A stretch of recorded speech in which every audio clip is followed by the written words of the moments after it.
You're welcome to Chinnies Diary, where faith meets everyday life. And on today's episode, we're going to be discussing a very important question.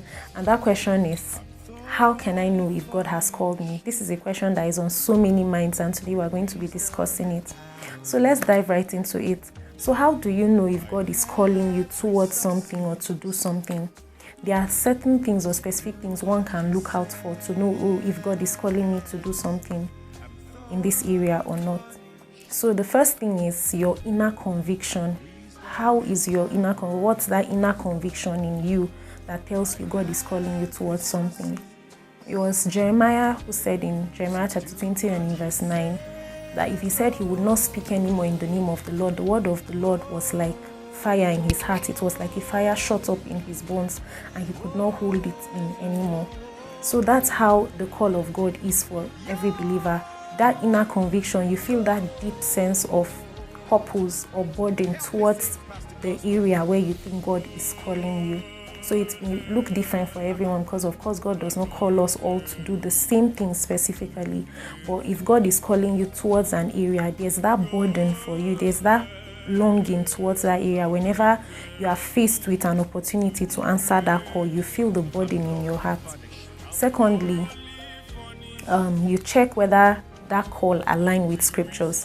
So God does not call us outside of his principles. He will always call you within his principle or within his character. So the word of God is a major guide for every believer. If you sense that God is calling you to do something, that call must definitely not be outside of God's will or his principles. So if it is outside of the will of God or the word of God, you have to check it. It just may not be from him. So the third thing you can check or look out for is the doors or opportunities opening up to you in that direction of your call. So whenever God calls a person, he will definitely set open doors before us that will give us opportunity to say yes, to answer the call, because his call is not just for some specific kinds of people. It's for anybody who will listen to the call and then respond. So whenever he puts that open door before you, it is left for you to either respond to it or say no to it, because he would not just come and force his call upon you, right? So what are those open doors or opportunities he has placed before you to give you room to say yes to the call? So an example is Paul. We see Paul saying that a great door or an effective door of ministry was opened up to him, but there were many who opposed him. Also, the same Paul testified of a man coming to him in a dream and asking him, oh, please come over to Macedonia and help us. So that was an opportunity, that was an open door, you see, for him to answer or respond to that call. And indeed, when he went, a lot of things, great things happened through him.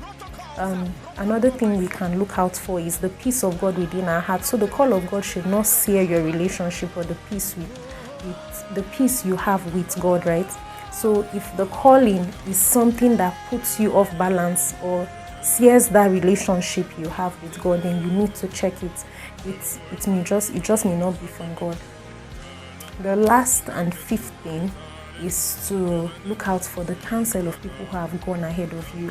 So people who have gone ahead of you may see some things in you that you yourself may not maybe take so seriously, but they may see it and point it out and say, oh, have you looked out on this attribute or this call in your life? I think God is calling you to do this, so I think you are good in this. Those things may not come to you as a shock, or they may not be strange or new to you. They may just be confirmations to the calling or burden that you actually have from God. So it may just be a guide to help you. The Bible also says in Proverbs chapter 11 verse 14 that where there is no counsel, the people fall, but in a multitude of counselors there is safety.